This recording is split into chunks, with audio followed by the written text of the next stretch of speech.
You guys off. We're going to hear like a countdown, Jen. I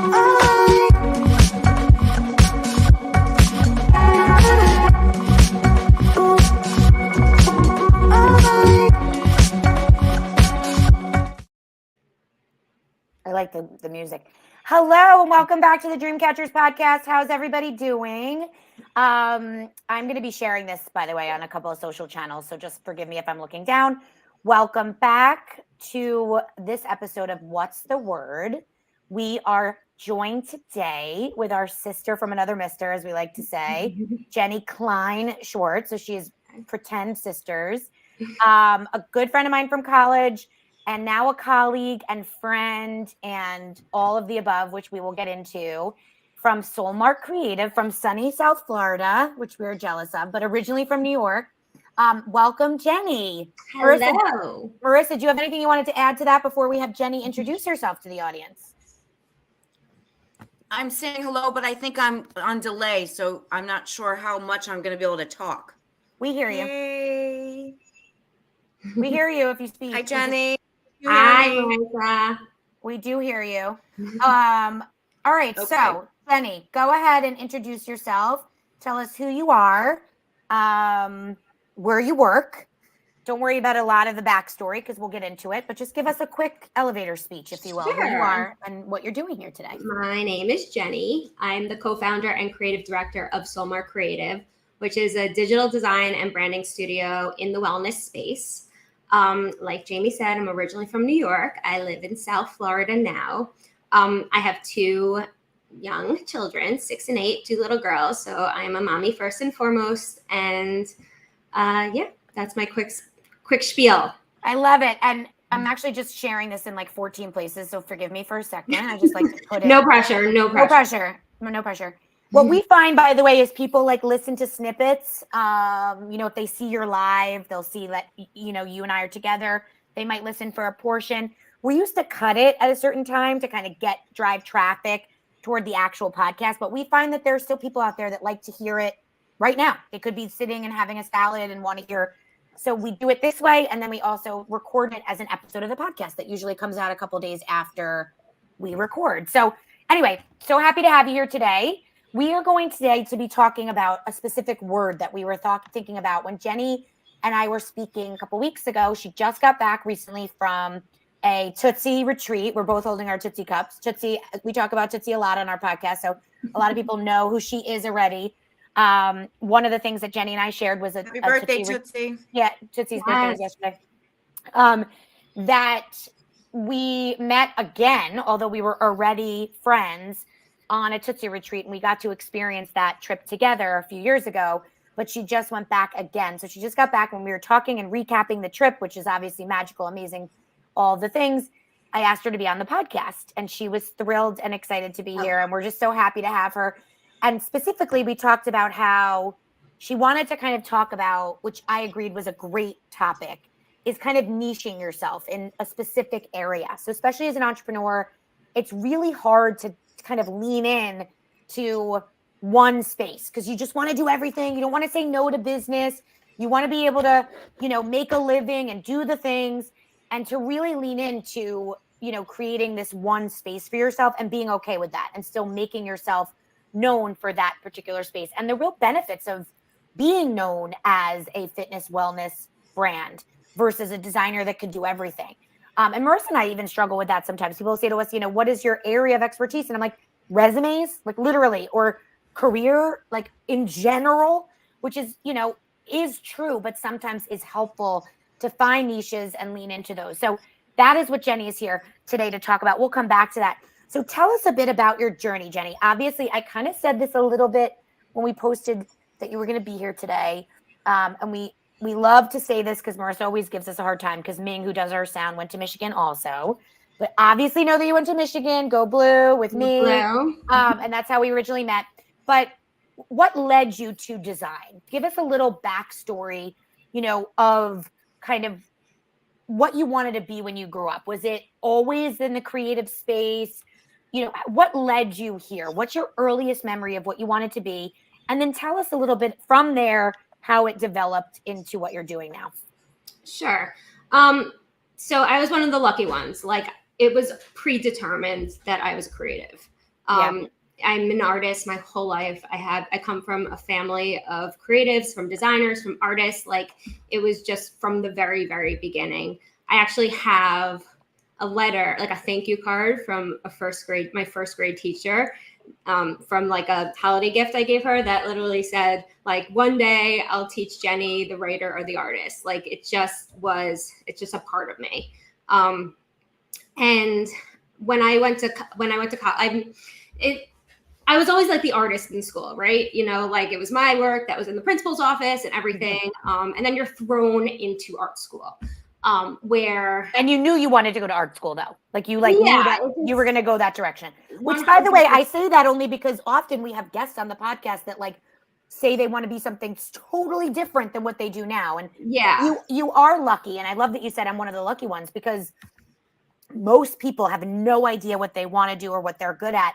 So, but it is still hard to find that you're going to do this for work, and how are you going to earn a living doing it? So yeah, I'd love to hear how you definitely knew you wanted to go to some sort of school that offered creative. Okay.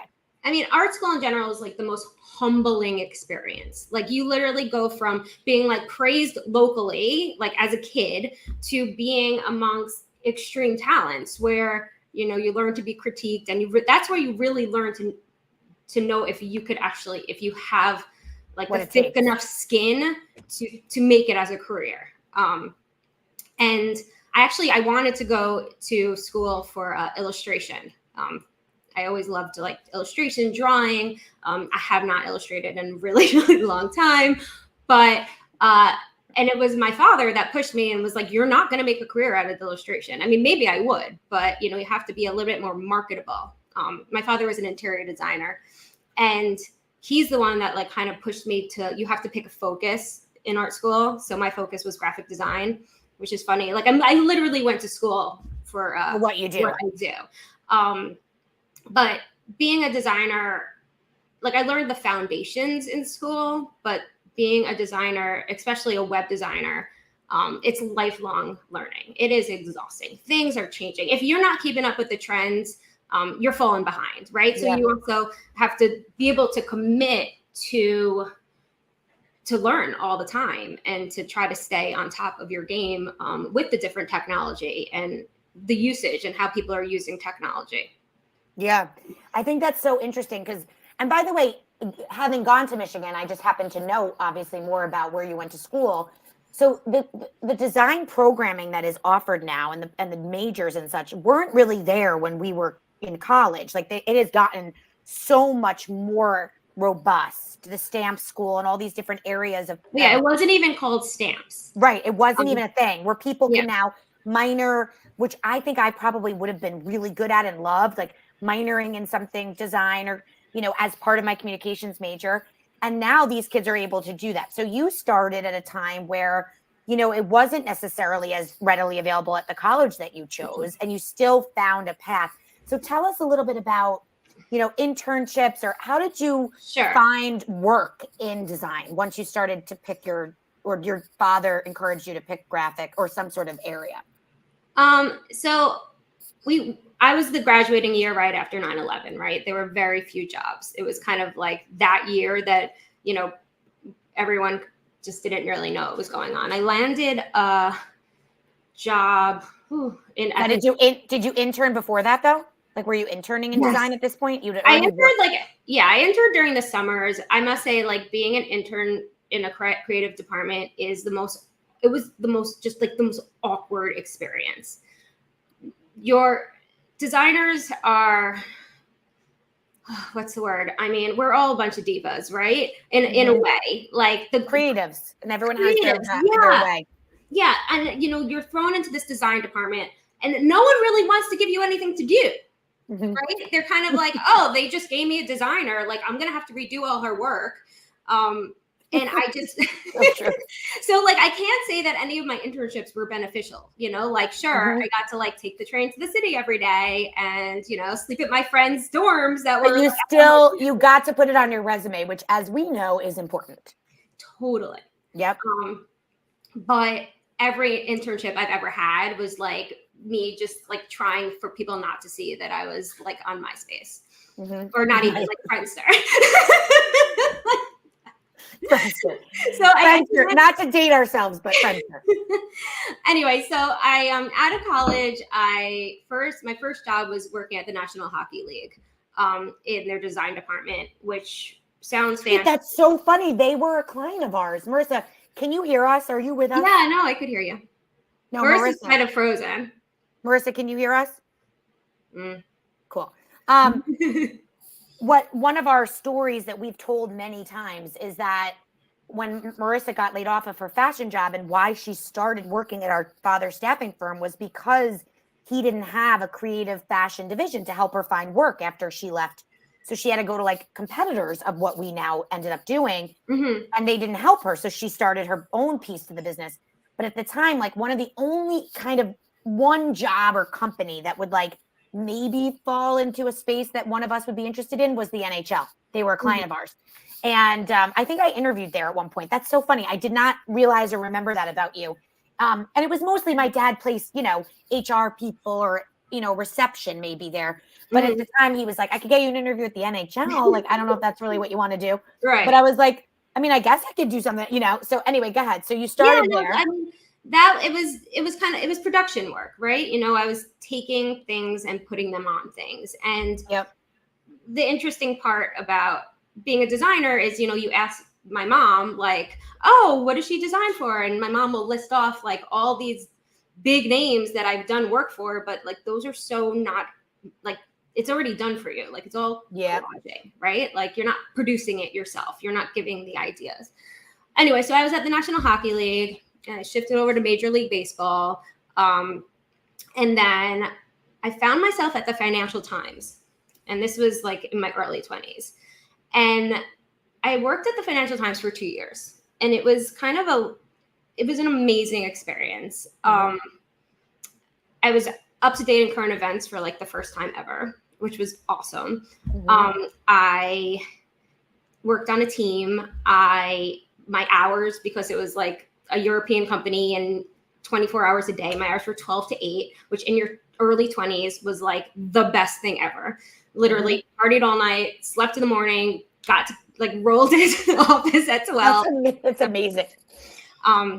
And that's at that time is when I started to like get into web, because I was working doing ft.com. Came back on. Okay. I was working at ft.com, and that's when like Flash was really big. So I was learning a lot of Flash, a lot of interactive, doing these like interactive features for ft.com. But what I did notice when I was there is that the rest of my team were 10, 15 years older than me, and we were kind of doing the same thing.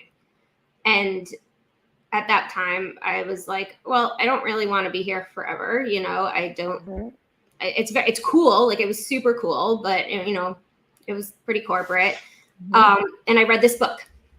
And this is interesting because I know that you always ask your guests, like, what did you want to be when you grew up? And I read this book, and it was called Quarter Life Crisis. I'll never forget it. And it literally said, when you grow talk about up, that all the time. Yeah, you want, like, what did you want to be when you were younger? That's what you should be. Should we wait for Marissa? I just texted Ming, and hopefully she can come back in. Go ahead. Hi. I'm sitting here. I'm here. Hi. There she is. My internet hates me. I don't know what to say, but I need you to know that so much of my life is built on that book. Oh, really? Yeah. So I'm like, no, they have to let me back in. I quoted that book for years and years and years, every single thing about it. So I actually feel like I could have written it, but I didn't, obviously, because why would I have? Anyway, I'm sorry. I missed all the things. Okay. Go Blue. I love that you studied at college. I know it's changed a lot. Now you take the stage. I'm here. Yeah. Go ahead. Anyway, so I read the Quarter Life Crisis. It told me that, because I felt kind of like stuck in this corporate environment, which really wasn't for me, even though I really liked the job. And it said, what did you want to be when you were younger? Pursue that. So literally what we've now made a business out of, by the way. Continue. Well, actually, no, this led me to my business, but no, that's what we've made our business. Is trying to help people figure out what that dream was when they were 8 years old and get closer to that. Mm-hmm. So I wanted to be an art teacher. So what did I do? I enrolled myself into graduate school to get my master's in art education. And I had to figure out a way to pay for my graduate school. I lived in a rent controlled apartment at the time. I was, this was before marriage, before kids. I didn't have many expenses. So I was able to kind of like, sustain a lifestyle and pay for graduate school. But I had to figure out how to do that. So I started freelancing to put myself through graduate school. And I went to City College and I successfully got my master's in art education there. Amazing. And at the same time, I realized, oh my God, people are hiring me. Like people are hiring me to do graphic design for them, to do web design for them. And so even though I did go back to school for that, dream of being an art teacher, it wasn't for me. But I started my business pursuing that. I love that. Yeah. So how long did you freelance before you kind of quit a full-time job and start building what you were doing like full-time? Well, I quit my job to go to graduate school. So after graduate school, you started? Did you finish? I did. So she has her master's in art education. So you could start teaching tomorrow if you wanted. Yes. You'd be rusty. Come up with a couple lesson plans and jump right in. So I love it. So your freelance experience turned into, so by the way, you were part of the original, what they now call gig economy, because you were building a freelance portfolio somewhat unintentionally because you were using it to sustain life while the world was trying to figure out how to use the internet in the way that the way we were using it in those early years versus the way we're using it now is still continuously different. But you were building instead of bartending or babysitting. Absolutely. And it became a foundational pillar. In fact, I have to tell you something, Jenny. I'm now sitting here thinking, and I've had some time to think while I was hanging out by myself with my technical issues. By the way, speaking of technical issues, can you turn your phone? Ming is writing to us. So that you're cockeyed? Yeah, no, that you're the other way. No, turn your phone, like landscape. No idea how to do that. Just turn your phone. Turn your phone. Yes. Oh, Ming, look what happens now. Never mind. Guys, go back. When I'm looking at you and I see myself north to south. He's asking so that you're widescreen. That's all he was asking. Oh, I see. Okay. I don't know how to turn the setting. I'll figure it out. Give me a second. Can I just want to say something profound and now I don't even remember what it was. He's writing to us offline and you're not looking. So sorry. I can't look at it because I have to hold my phone. Sorry, Jenny. Anyway, I was trying to say something that was profound. What was it? The giga something. Oh yeah, the gig economy, and you were freelancing. It became one of the fillers of your business, right? That you unbeknownst to you, instead of bartending and babysitting, you were building out how to service different types of clients. And I think, like it was my goal was to pay for graduate school. Right, and you just needed the income. Oh, here's my profound statement. Okay, I'm ready. Thank you. You got me. So, and then I'll be quiet and I'll figure out how to change my settings. But we have done this now 84. This is our 84th. 84 times. We have never talked to anyone. Not or this one is our person. 83rd, maybe. Yeah. Not one person that has done what you've done. Thank you. Not one. Because people have aha moments. People have, I became this because of that. But no one that we've ever interviewed built their business because of a by accident freelance job. Yeah. Which, by the way, is a phenomenal storyline out of all the things that Jamie and I've talked about with freelance through career and whatnot. So I just want to take a moment while I actually have a voice in this tiny screen that I don't even understand what you guys meant, but now I understand, and say, like, that's a really big deal. Yeah, I love that. Well, that was one of the reasons I wanted to have you on, because I really recognize that you have done that. I thought about that. And you had to learn how to do it. Like how to raise your prices, how to figure out what each person needed and wanted. Whether it was a small business like me, I had a side business in the early 2000s that didn't have really a website presence. It would have been a me you situation where I would have been like paying for you to get your hair done and you doing, my website in exchange, like an early 2000s moment. Right. And for you to build the platform, figure out how to charge people, and then figure out your niche, which is what we're hinting at today, is amazing. Yeah, it's amazing. Thank you. Well, I mean, I did have a bit of an aha moment. I remember I was student teaching, and I continuously was like hiding in the supply room talking to clients. Like, so that was your aha moment that you maybe were meant to do this full time. Yeah, it was kind of like, I guess it was more, I didn't realize that I could do this. Like, I didn't have the confidence, right? Like, I was 24 years old. I didn't know people were going to hire me. I mean, every creative deals with imposter syndrome. I still deal with it on a day-to-day basis, that first year of freelancing, I matched my salary of working at the Financial Times the year before. Wow. And then that's when I was like, wow, I could do this, right? And then I finished graduate school. Okay. I'm a master. Yeah. Amazing. I love that. And that's kind of where I started. At that point, it was Jenni Schwartz Design. I remember that. Okay. And you did that for... Wait, no. It was Jenni Klein Design. It rhymed. Duh. Oh, Marissa got kicked out. Okay. So while we wait for her to come back, Jenni Klein Design starts. At that point, you're working on whatever's coming your way, or you're not, whatever coming your way. Whatever. And no one, they don't teach you how to run a business in art school. Like, I was an artist. Like, I don't know, I was kind of just winging it. Marissa, you're good. Okay. So you're doing whatever comes your way at that point. Let's talk about then your aha moment in niching yourself. Did that come when you partnered? Actually, pause. Let's talk about how you decided to go into business with your husband, which Marissa and I talk often about working with siblings. So obviously working with family is a unique thing. And yours is chosen family.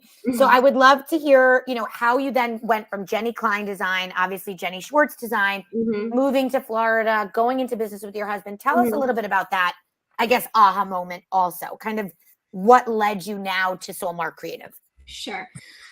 So his name is Mike, my husband, the co-founder. He's the left brain of the business. I am the right brain. Yep. He had this startup in New York called Golf Manhattan. And he spent, we took a risk, right? He built this business. And he spent about 5 years building up this, it was an indoor golf facility, by Bryant Park.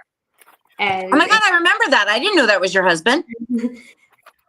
Well, it's not anymore, but it was. Yeah, he started that business, Golf Manhattan. So I think I definitely got my dad a gift certificate. Yeah, it was good. Big on like lessons and like golf lessons and everything. So he basically built that business for about 4 to 5 years, and he was like all in. He worked 24/7. Wasn't really pulling, I was supporting the family, the two of us at that time, and he was just working his butt off. And then after a couple of years, we realized it wasn't serving us anymore. It just wasn't, it wasn't making him happy. It was a strain on our relationship. And around the same time, we had our daughter, Mia. So Mike's partner, he offered to buy us out, and we thought it was a good idea. So at that point, Mike was extremely burnt out. We had a baby, and he decided to take 8 months off to just be with Mia. That was our baby at the time. Well, she's still a baby, but she's 8 now.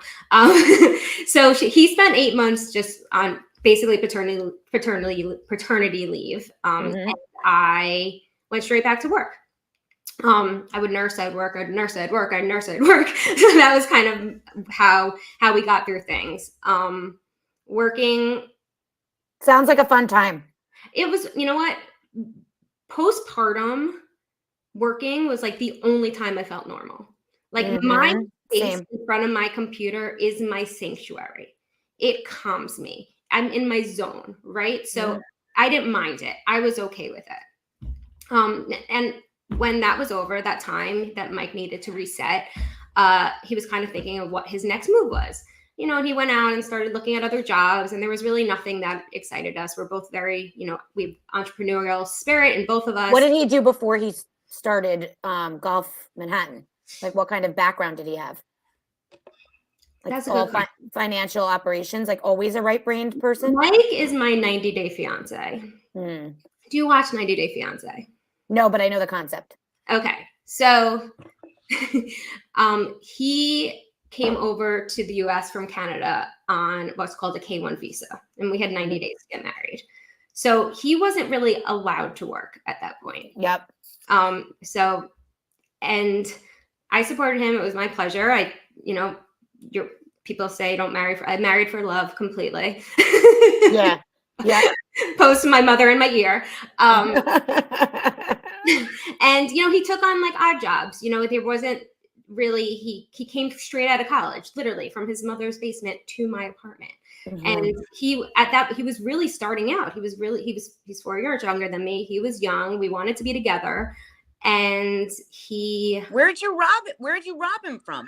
I met him on a Carnival cruise. Okay. Maybe we should stop there. I mean, this is a whole other episode. I knew that. She like met him on a cruise ship, everything about it. We have a lot of friends that have randomly met their like partners on like weird ways. Yes. Yeah.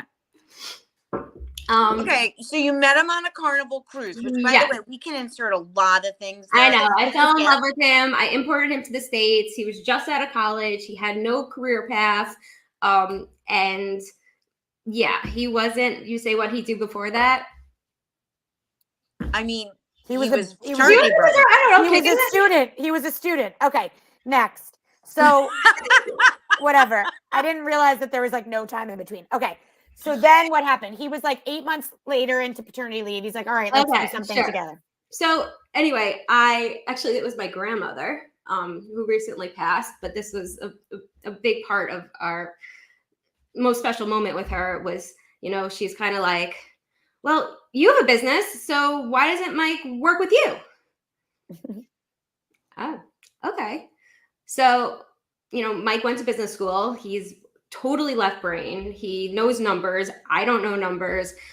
He looked at the way I was running my business, specifically like putting invoices on PDFs. Like I had no system in place whatsoever. And he's like, hey, let's try this out. Let me help you grow your business. And that was in 2015. And I was like, okay. You know, and at first it was kind of strange, you know, it's like I had ways I did things. So it kind of felt like my husband was working for me. Yeah. You know, his email was literally like mike@jennischwartz.com, which felt weird. That's hilarious, actually. Yep. You know, 8 years later, I feel like I'm working for him. Like he's completely taken over the business. And yeah, so we decided to work together and it somehow works for us. I mean, we have specific tactics that we found help us communicate better. We very much like stay in our own lanes. Like I handle until like the project is, or the client is like signed, sealed, delivered, ready to go. It does not land on my desk. So when we first started working together, I felt like I wasn't busy at all. It made me very nervous until I realized that 75% of what I was doing was administration stuff. You know, like I was spending 1 day a week that was actually producing creative things. So taking that away from your desk. Yeah. Yeah. Just a big part about growing your business is knowing when to hire and who to hire and what your strengths are. You know, like Mike and I are very aware of what our strengths are, and we do not step in each other's lanes at all. Or maybe it's just listening to your grandmother. And listening to your grandmother. That's 100% true. They know what's up usually. Yeah. So tell us about your niche and why you chose it, how you landed there, and a little bit about niching yourself and why you decided to do that. Because I think our listeners you know, again, we always like to say, you know, everyone knows this, but we are a career podcast. People that listen to us are looking for some sort of career inspiration, want to hear your story because they themselves are struggling. So tell us a little bit about that, like why you decided because oftentimes I think it happens like by accident. Like all of a sudden you realize all your clients are the same and you're like, maybe I should just choose that. And other times it happens on purpose. So tell us a little bit about your story, how Solmark became known for what it's known for now. Sure. So back in the day when like boutique fitness, let me just define my niche first so people can kind of understand. Okay. So we work on the niche level. Boutique fitness is our sweet spot. But we realized that we work with companies that kind of all share the same customer, the same persona, right? That person who is, you know, loves to be on top of the wellness trends, just really fascinated by and passionate about healthy living, right?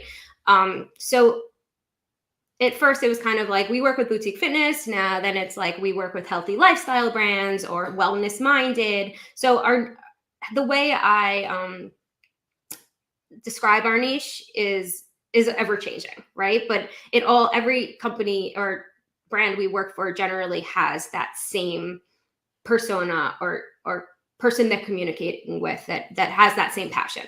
Yep. Okay. So how did I get into it? So back in the day when boutique fitness was like just booming, and when I say just booming, I mean like there was SoulCycle. All right. That was like, they were the pioneers of boutique fitness. And then all the time. Yep. A second brand came along and that was Flywheel.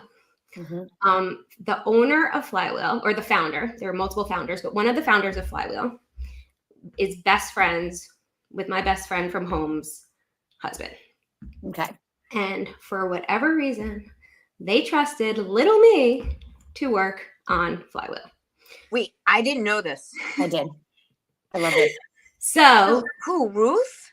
Not Ruth, Jay Galuzzo specifically. Okay. But and then there's a journey with Flywheel, but Jenni knows this. I think just to remind our audience too, we talk about this a lot, but just to insert ourselves, Marissa and I were OG SoulCycle like 2005, where it was like when Marissa went before me, but when you would, and I love because Jenni will talk about this. 2006. I want Jenni to talk about the merch piece because when we would walk through New York City and you would see a SoulCycle sweatshirt, at the time we knew the person. Like that's how it's niche and small, to use the word, SoulCycle was. And so when the founders of SoulCycle split and they went off to open Flywheel, which was I guess a direct competitor, you know, the concept of the merch and the brand and the vision and what it was going to feel like and look like was so important, right? And this is not a podcast about SoulCycle versus Flywheel, but you know, knowing that time and when we were part of it, I remember Jenni as at that time just my college friend. I knew her as she started doing work for Flywheel. I couldn't believe it. I'm like how did? So I remember watching from the sidelines that, like you said, they trusted little old you. So continue. Sorry, I just wanted to insert the color. It was so interesting from the outside looking in. Like this company. I don't know why they hired me. Maybe they were looking for someone like inexpensive. Maybe amazing. At that time, probably. That time, like, come on, you're talented. Well, that's why. Okay, fine. Thank you. I appreciate that. But you know, I was at a young point in my career to hire for. I mean, and it was an idea at that point, right? They were opening up their flagship studio in Flatiron. I mean, that was it, right? But I worked on that original brand. I designed their first 2 websites. And from there, I got another studio, which probably they had like 6 locations or 7 in Connecticut called Joyride. So from there, I got that studio. And what happened is there's tools that people use to create these boutique fitness studios use to create their websites, right? So I started making relationships within the space. So on one hand, I had, you know, they were asked, you know, people say, oh, look at that one. Who did that site? Who did that brand? Yeah, and it's like they would speaks for hire itself. me. Yeah, I agree. But at the same time, I was also becoming in the know with with the people that were doing the interior design of the studio, the lighting, the reservation systems, like that had the relationships I made had a lot to do with referring me. Right. Because at that time when small business was starting, and even now, right? Like you think about it, it's like they all kind of know each other. It's like, oh, you did this, and it all kind of feels similar. We always talk about this because we were original Soul Cycle.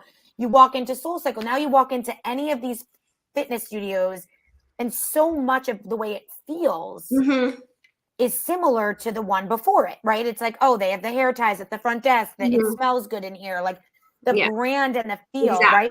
So to get that referral was probably a huge piece at the beginning for you. Yeah. I mean, it still is, right? But I also had like an insane passion for it. Like you said, when being hired to design a fitness brand, you're being hired to design a culture, right? When you walk down the street of New York City wearing your Soul Cycle shirt, how do you feel? Part of something. Part of something. You're feeling fit, right? You're feeling trendy. You might feel sexy. You might like. I mean, that depends, but yes, I know you're picking up what you're right. Like you're part of something, and people wear that proudly, right? So creating these cultures, it was like more than creating a brand, and it still is. Like I'm creating a culture around it, and now that there's so many fitness studios, it's even more challenging because you have to find like what you can do to stand out, right? Like where are you in this large industry? But you know, I don't know, when was this? When did Flywheel start? 2010? Sounds right. Vicious, right? I mean, there was very little, and then I would walk through. No, I mean, when you really take a moment to like listen to this, like it's fascinating, and if you really were to unpack like the big changes in business, other than obviously Amazon and delivery service for food, and which Uber. Jenni does a little bit as well, right? Jenni, right. You have a client that's food delivery also. Yeah, so we do a lot of like restaurant, like fast casual restaurants. Like, but this piece of life didn't exist. Like, you know, us at the level that it does. I can think of that large is us not using CDs anymore and downloading and streaming music and media. Right. So like when you think about who we were when you graduated Michigan to who we are now, like if someone's listening to this and they're a relatively new grad, they can work in the fitness industry as an actual desired place to work. Like when we were young, you were non-existent, or you just were a trainer. That was yeah. I mean, and boutique fitness, you know, boomed. Healthy living boomed in general. You know, the trends around healthy living wasn't, you know, people always tried to be healthy, but now it is cool. Healthy living is cool. It's like, what supplements are you taking? Like, what's your morning routine? Like, you know, how is your lemon water today? What is in your water? Or do you have a Stanley Cup? Like all these things are very, you know, I got in early on the wellness trend. And half of it was luck, I have to say, you know. And right, I do want to take a moment and say out of this story, which I didn't know and I find ridiculously fascinating, is there's a call out to something that Jamie and I talk about all the time. It's who you know. You never know who you know. You never know who's in your own orbit. You never know who's in your own relationships and who is willing to take a chance on you.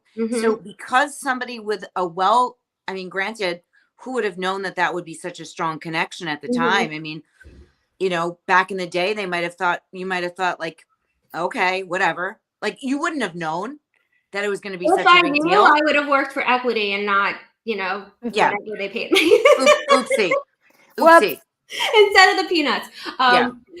Anyway, so one of the founders of Flywheel, when she left the company, she took the technology that they built for Flywheel and she created a reservation system that is very popular now. And she's amazing. I'll say her name, Stacey Arcandi. And she was awesome. And she believed in me. And she went off and created a company called Mariana Tech. And when she started creating it, she kind of used me as kind of her guinea pig of the technology. you know, because we worked together before. She knew what I could do. I guess she trusted me, right? So, and that was also one of the big things that really got me into the business. I want to keep talking about partnerships. Like at this point, you know, a reservation system like that has, I mean, thousands of studios under their belt. And to this day, they still refer me, right? And to this day, I can speak, or Mike really, he knows the technology a bit more than me, confidently about them. And when you make partnerships, you know, it's kind of, I mean, it is I scratch your back, you scratch mine. So like similar to a mind body, but not mind body. Correct. There's multiple reservation systems. We try not to discriminate. You know, we'll figure out what's best for the client. We'll go that direction. But we want the technology to trust in us, and we want them to know that we're going to make their life easier. That we're going to make it seamless for them, right? For them to want to work with us, not because we're good at what we do, but because we will set the client up for success, so they could kind of go up on their day. That makes sense. Yeah. And, you know, I will say, I'll just want to insert here, which I think is really interesting, is one of our first clients is the Dreamcatchers. From an operations standpoint, when we were starting to help entrepreneurs, is Tootsie Olin, who we talk about all the time. We talked about at the beginning.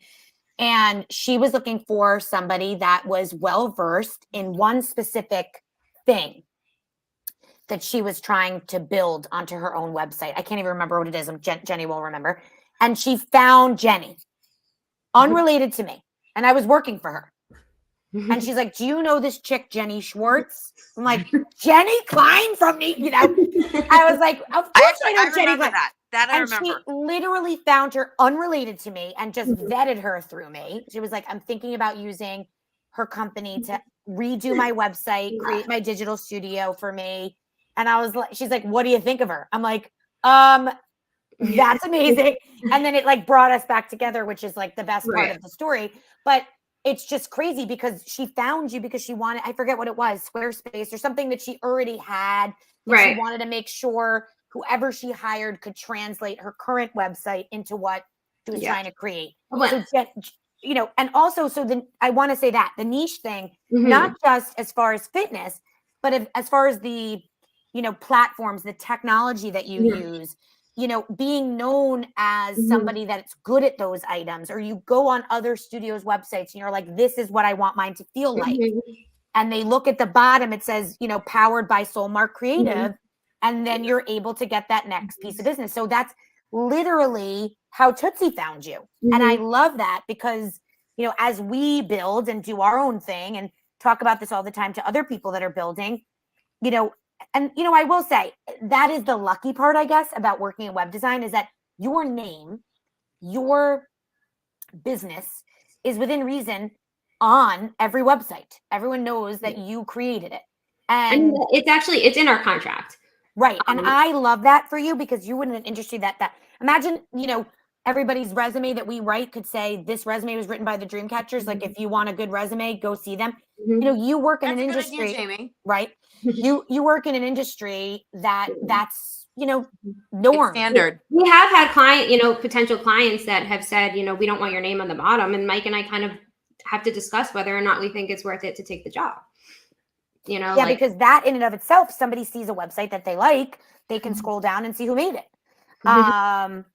Anyway, I love that. And niching yourself, not just fitness, but niching yourself in certain technologies. And you were saying this earlier, brushing up on those technologies, knowing how to execute certain tech.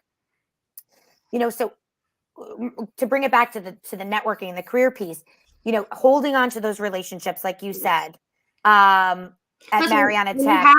When you have a niche and you know where to network, right? You know, like we go to the fitness conferences because we know that those are all potential clients, right? We know, you know, there's random networking events probably wouldn't be the best fit for us, right? But those you could figure out where you need to be to find that. And I think Marissa and we're working on something unrelated to this that we'll, you know, hopefully be sharing soon. That is kind of switching our focus a little bit, at least for the time being, into something that's a little niche. So this is very timely for us, right, Maris? Like this is like literally we talk about this all the time. There's something to be said for taking advantage of a happy accident, right? Because nothing's coincidental. So your story bred your story, bred your story. You happen to enjoy it, then you happen to be good at it, then you happen to become experienced at it. Like, why fight the fight? Right. It's not like you were doing something that you enjoy. There's fear that comes around with niching, right? There's fear that comes around with pigeonholing yourself. And I have designer friends that are so extremely talented. And I'm like, it's time to pick an industry. And they're like, no, because you don't want to they think it's too much turning away a business. They're not going to get business if they're only marketing to a specific business. There's this awesome story, actually. Someone said this to me once when I was kind of like, do I continue being a generalist? Do I just focus in? I have big curly hair. And they said, Jenny, if you go to a shopping center and you want to get your hair cut and there's a salon that says, we cut hair, $20. And next to it, there's a salon that says, we cut curly hair, $40. I'm going to choose the $40 one. Mm-hmm. Right? It's so true. And I think that that's a really good point for people out there that are starting something or having these thoughts in their brain that, and listen, we always say this, the caveat of, not everybody's in the position financially, emotionally, mentally to niche themselves because they need the income, they need the everything. But when you get yourself off the ground, which Jenny did all the things. That's why I asked you that question before. Yeah. You paid your dues. You earned the niche. And I do think that niching yourself, there is kind of a piece to this story that it kind of happens in chapter 2, right? You kind of have to say yes to everything first. As we always say, one of our favorite mantras is say yes.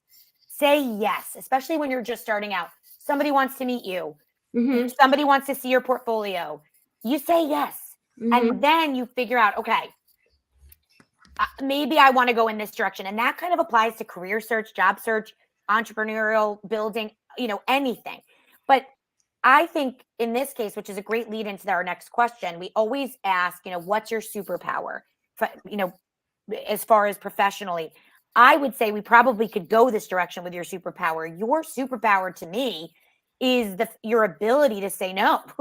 But then again, that definitely not Jamie. Maybe not. I mean, professionally, yes. Personally, yes. No. But you've now said several things that to me professionally are envious, right? Saying no to business, putting things in your contract to say, you don't want my business name on the bottom of your website. Mm-hmm. I don't want to do business. No, I mean, you're expressing pure boundaries. Just boundaries. In and of itself, like you've taught, without recognizing it, you've taught about 6 valuable lessons for small business in this conversation. Because most people don't have the ability to do confidently what you've done.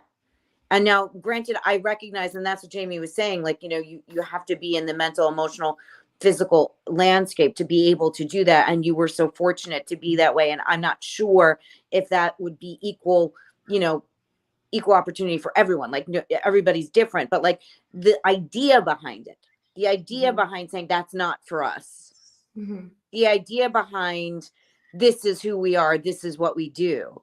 I mean, it's phenomenal. I love that. So what do you think your superpower is then if it's not saying no? Well, I want to say that we do take on business that doesn't fit our niche sometimes. We just don't. Don't worry, Mike's not going to get mad if we just are honoring your truth. But it's not. No, you're like worried about Mike listening, and we're good. For the people like her other clients that are not. For the other maybe design studios or people that are nervous about actually pigeonholing, like if it's a project that excites us and the budget is right and it's a person that we think that we're a great fit together, we will say yes, even if it's completely outside of our niche.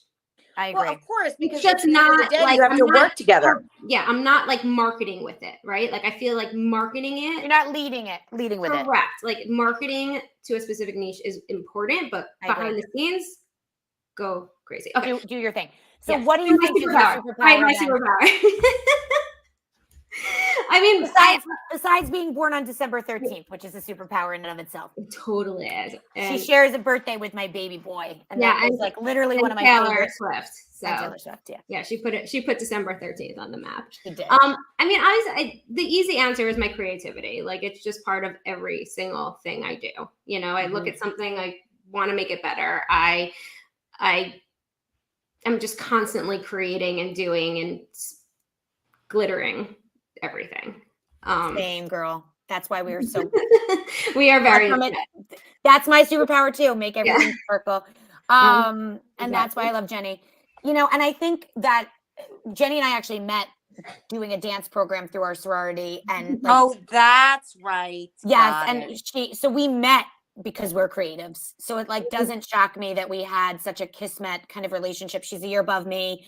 So like, which when you go to a school like Michigan and you have this huge sorority, it's not very common to be friends with like the girls in the other grades. Like, it's just not. It's like you don't go to a school that you can like commingle a lot. And you know, when Jenni and I always say, we said to each other when we were in Tulum, it's like, I wish more than anything that we had been the same grade, because we would have been best friends. Like, we're still very good friends. I think that we recognize that we have very similar energy. 100%. And it was like such a miss that we weren't closer when we were younger. But I agree with you. Making things sparkle is such a nice superpower to have, or glittery is, you know, and shining light on things that you're passionate about. I know in your personal life, you've done so much amazing work for your kids' school, like just shining light and being a light. And that's why we invited you on today, because that's who we like to talk to, is people who are like-minded to us.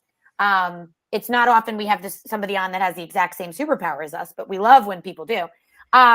So what inspires you to keep going? Like, do you have a mantra that you say to yourself? Do you and Mike, I know you were saying you have certain systems. I'd love to hear, like, what keeps you guys going? Is it just the business and how fun it is and you like doing the work? Or do you have any mantras or rituals or things that keep you inspired? I know you said you go to conferences. You obviously have to learn about different tools that are out there for you. You have to kind of, you know, obviously the AI is so big right now. I'd love, you know, so I'd love to hear kind of what keeps you inspired. Like, what is it that keeps you motivated? Besides your girls, obviously, a lot of people say, like, no, that's kids. Like, obviously, like, I want to be a good role model. No, I mean, I do, but I love making people happy. Like, I love happy clients. Like, I love doing good work and having it, and someone being proud of that. I love being recognized for my work. That's really inspiring. And in a really subtle, humble way. By the way, I like your mantra that's behind you. Work hard and be nice to people. Yeah, there you go. There's another. I'm sorry. That's my other one. I know I'm in my own little world, but what does it say? But I'm happy here. Yeah, I love it. I was an OG work from homer. So I've been working from home since before it was a thing too. And also, by the way, I have one on my wall that I'm afraid if I move my computer, but it says focus on the best and forget all the rest. So I love that one too. It's just like focus on the good and just stop worrying about the other stuff. But it's hard. It's hard. Yeah,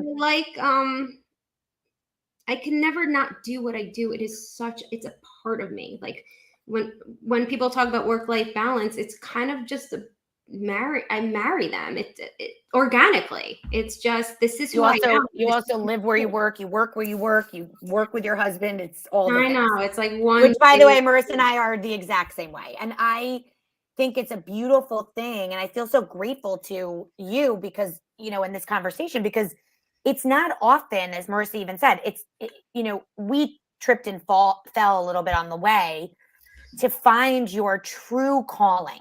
Like, this is who you are. You've always been creative. You now can help other people find their creativity, shine light on these amazing businesses that you feel passionate about. That's exactly what the Dreamcatchers is all about. It's helping people chase and catch a dream.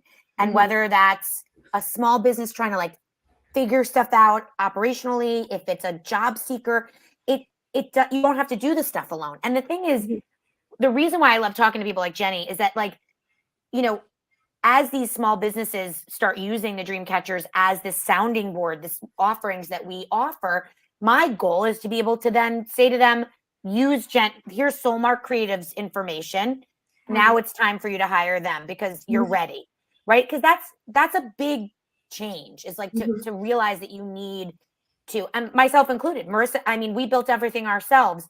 It will come a time, like time will come that we need to revamp and rebrand and hire a Mike to get my invoices out of PDF, like all the things you were saying that we do ourselves.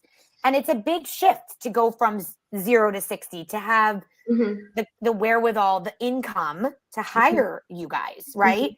So I just love having you here because I think that stage of that next step is, you know, I think it's expensive, right? You have to be ready to hire a web designer and do a new logo and brand yourself. My competition is anywhere from like your aunt's friend's son's cat who wants to do a logo to, you know, your best friend who decided she knows Canva to, you know, giant agencies who have been around for years and years and years and years, right? So it's hiring a web designer, like a brand graphic designer, is difficult. There's no comparison in terms of like cost and services. Like you're comparing apples to oranges all the time. Like it's not apples to apples. You can't put one contract next to another contract, right? Because there's such a wide range of, anyone thinks they could do it, right?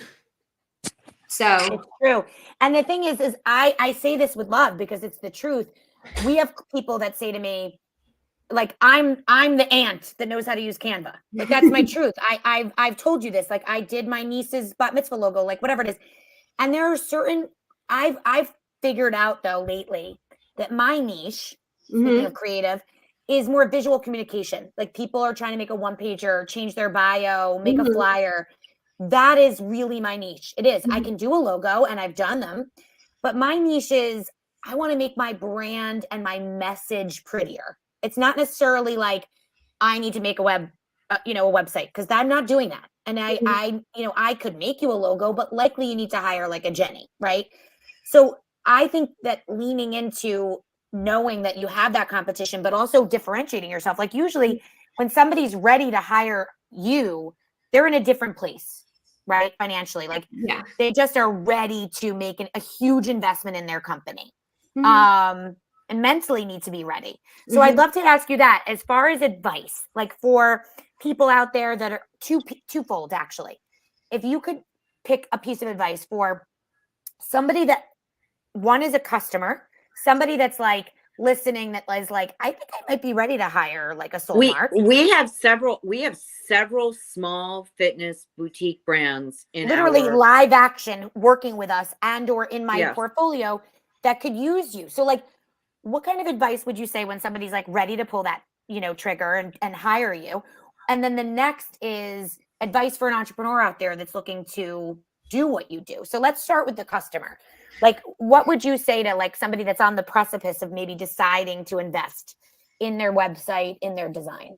Like, what is your advice at that point? Hire us. No, I'm kidding. I'd just hire you, like figure it out.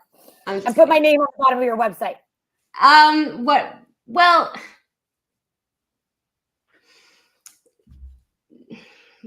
Okay. I'm trying to say this in non-biased. You know what I'm trying to say? Like, I'm trying to say it in a way where I'm not, you're not selling yourself. I just want you to, I think it's interesting though, because like we ourselves are a brand that could probably elevate. We know other brands that are ready to elevate. Shops around, I would find several people to speak to. First of all, you have to like their work and you have to vibe with them, right? You have to, when you chat with them,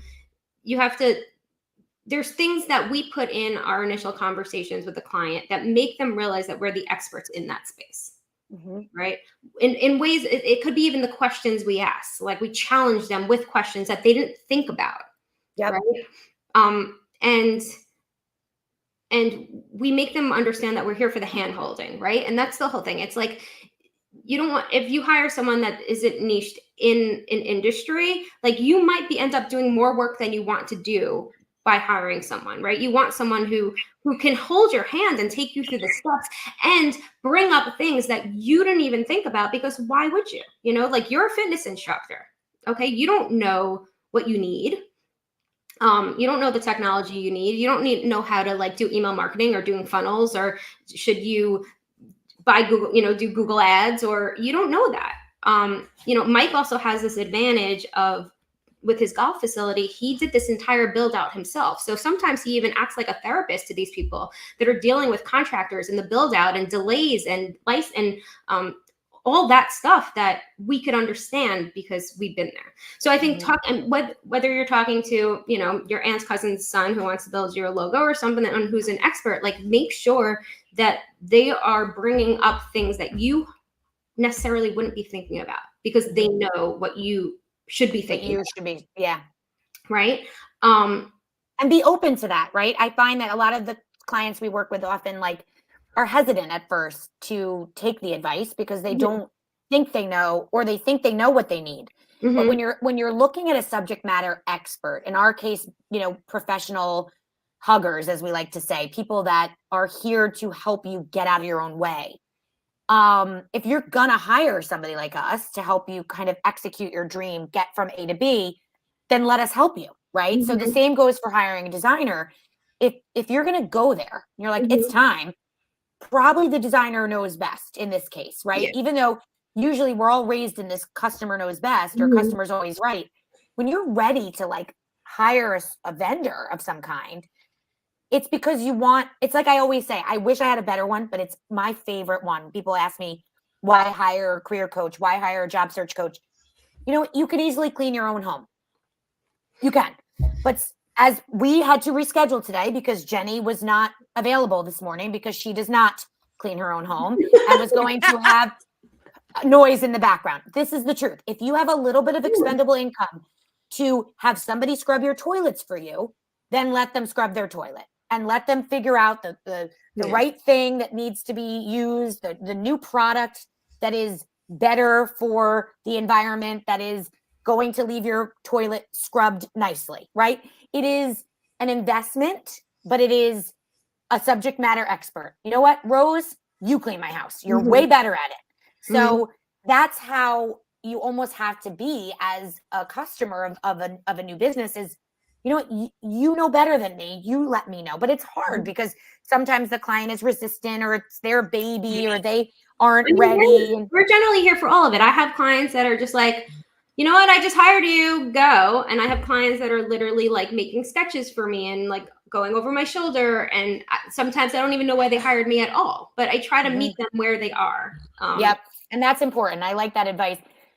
So this is going to be a tough one because I'm sure you have a lot of them, but we like to end on a question that is, because when we do work with people, especially entrepreneurs, but also job seekers, we talk about the concept of a dream crush. It's like the dream job, the company that you want your website to look like. They are just killing it. You know, Soul Cycle is an original dream crush of ours, always was from the very beginning. They just did it right. It smelled good in there, all the things, right? Is there any companies that you want to shout out? We like to ask this question because we find that it's also just good inspiration to others that are listening. Like, oh, I got to check that brand out because Jenni said that she liked it. Is there any brand, company, person out there that you have a crush on right now that you are inspired by what they're doing, that you think our listeners would also feel the same? That is hard. Well, my dream job is different than my dream crush. You can tell us both. Okay. In terms of brand crush, I've actually thought a lot about this. And there's the big brand I'm crushing on right now is Gooder. Do you know Gooder? Sunglasses? Yeah. I just got a box in the mail yesterday. Yeah.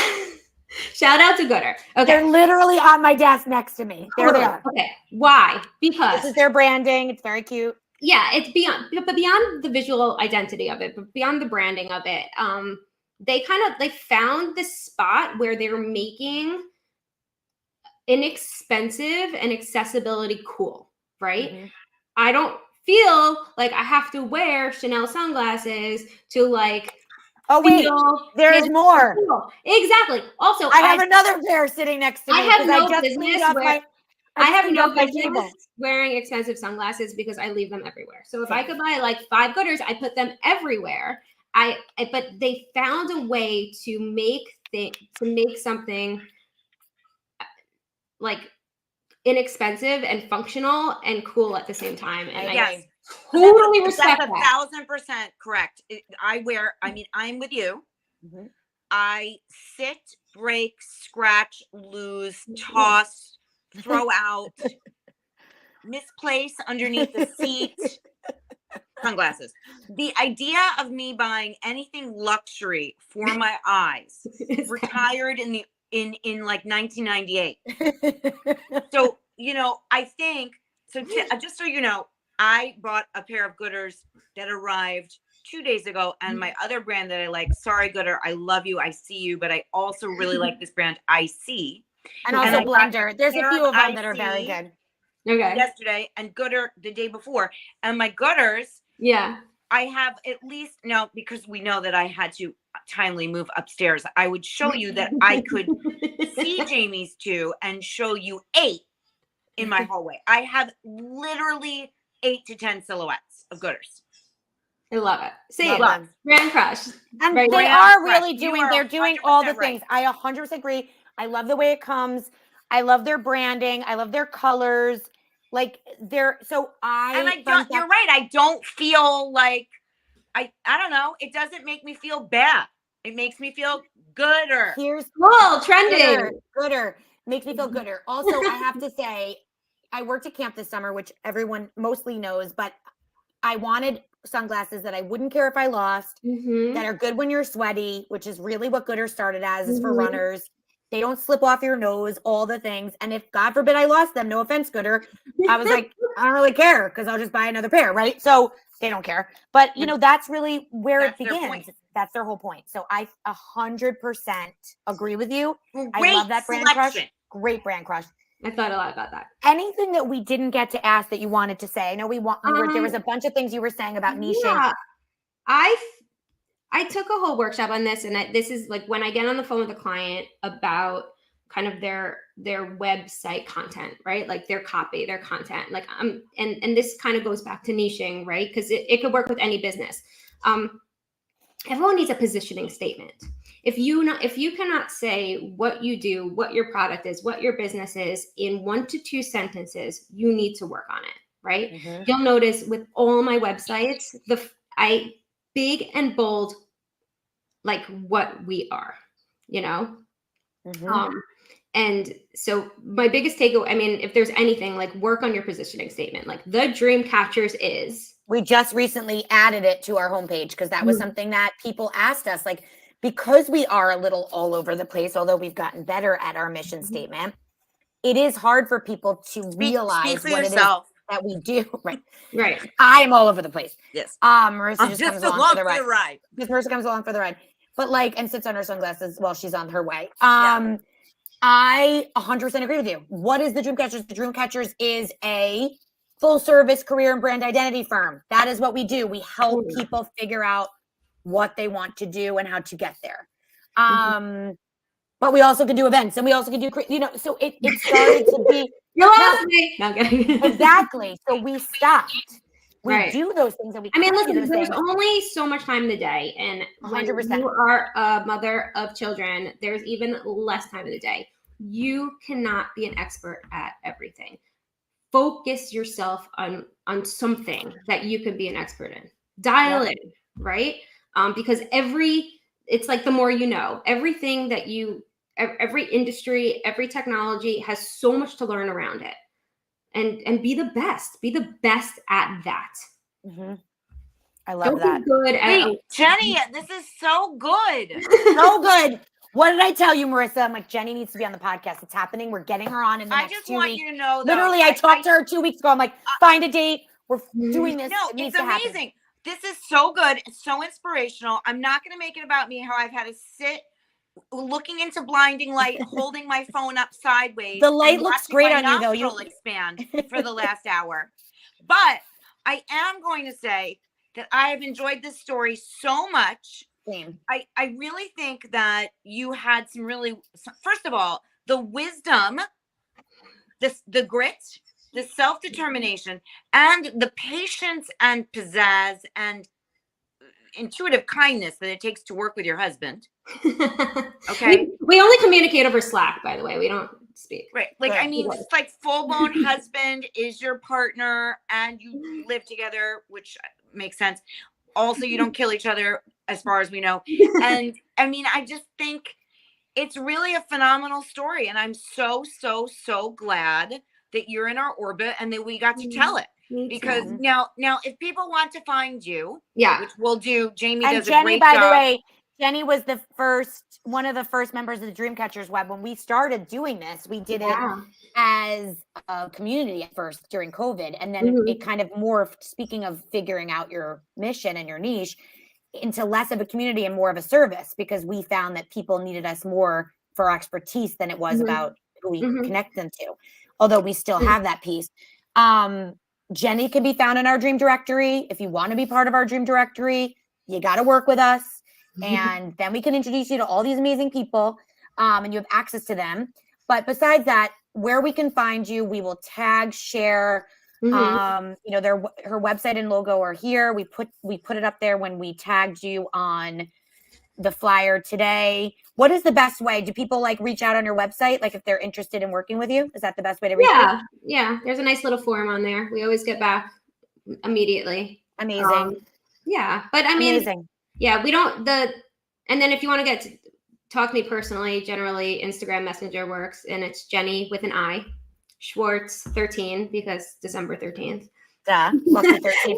Oh, I know what I forgot to ask you about quickly. I just wanted to do a quick shout out to your work that you do with Creative Mornings. I think finding community and like-minded people that jazz you up. So tell us just quickly about that, because I think what you do is really cool. So I'm all about not complaining and venting, right? If you're not thrilled with something or it's not there, make it happen.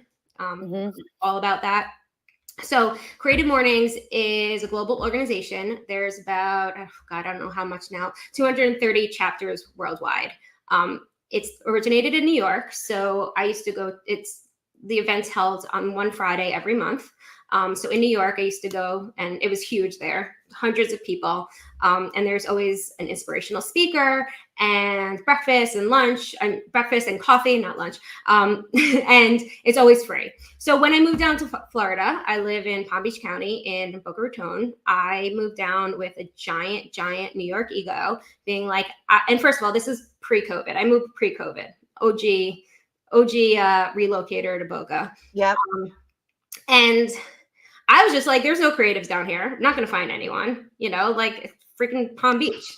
Anyway, New York ego is such a unique thing. That was the hardest part about relocating, was like getting my New York. By the way, it doesn't matter if you're Boca or Fairhaven. Yeah. We all have one. Don't worry. I got over it real quick. I mean, like the sun is shining. There's palm trees outside. So when I moved down here, I started kind of chatting around with what's going on in the creative community here. And I realized that there was no Creative Morning chapter in Palm Beach. But at the same time, there were multiple people actually with the same mindset as me and looking for a Creative Morning chapter. So there was a team, about 10 of us. Some of us are still on the Creative Morning team. And we created the Palm Beach chapter of Creative Mornings. So it's been going on 7 years now. We put on an event once a month. It is freaking exhausting. It is beyond overwhelming. And if you are a creative in Palm Beach, or everyone is welcome. If you just want something awesome to do on one Friday a month, I invite everyone to come. But it's more about it was about gathering my community, gathering my like-minded people. I live for gathering people. It's like one of my biggest joys in life. So creating the community around you. I love that. And I want to go. Yes, we should look into it. I don't know if there's one down here. First Friday of every month. So when you come down, book your Florida trip around the first Friday of every. Okay, maybe we need to do that. Well, this has been such a joy, Jenni. There's so much more that we could say and talk about, but in the interest of time, thank you for being here. Thank you to Ming and his team at Shared Universe for doing our sound. So grateful to you. Thank you to Mike for letting you break away for an hour and a half. Sorry you didn't get on the interview. We saw him earlier when he was helping her with her technology. That was my tech stuff. So thank you so much for being here. Thank Go you Blue, so much and for we love you having so me. much. And I love this story. I love stay spending tuned time with you. Me too. And stay tuned to hear this episode drop in a few days. Yeah. Thank you. Guys, bye.